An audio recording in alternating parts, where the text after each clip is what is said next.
So guys, ngayon, titingnan natin yung bahay. Ito yung common bedroom. Ito yung cabinet. Laki ng cabinet, sliding din yung pinto. Tingnan natin sa loob, guys. Ay! Ba't mo, nandiyan ka pare? Anong ginagawa mo dyan? Guys, naghanap ba kayo ng magaling gumawa ng mga cabinet built-in? Kagaya nito? Kagaya niyan? Kagaya nito? Uy! Ang galing! So yun na guys, hindi ako gumawa dito.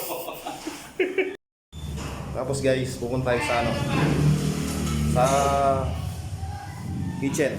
Tingnan natin yung Uy! Pare, nandiyan ka na naman! Model to! Mga idol, naghahanap ba kayo ng magaling lababo? Gumawa ng mga cabinet? Katulad dito? Magtalis ng maglababo? Maglagay ng sink? Nakikita nyo ba itong mga to? Hindi ako gumawa dyan! Tapos guys, punta tayo sa banyo. Tingnan natin yung CR kung maganda.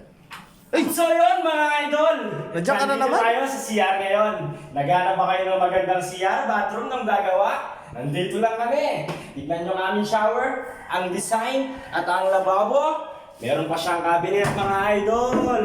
Hindi ako ang gumawa niyan!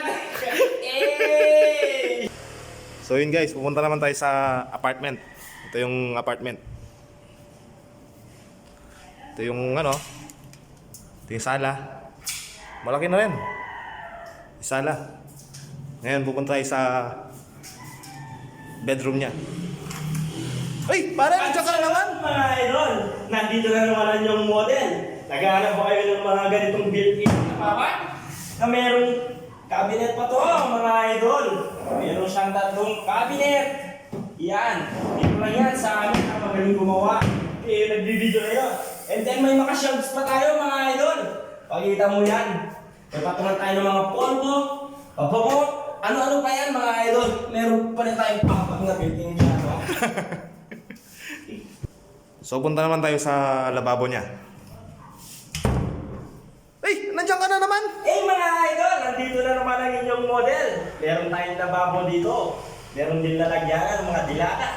Meron, hindi rin natin tatanggalin dyan. Ang kanyang cabinet sa ilalim mga idol. Dito lang yan sa aming pagawaan. Kayo architect dyan.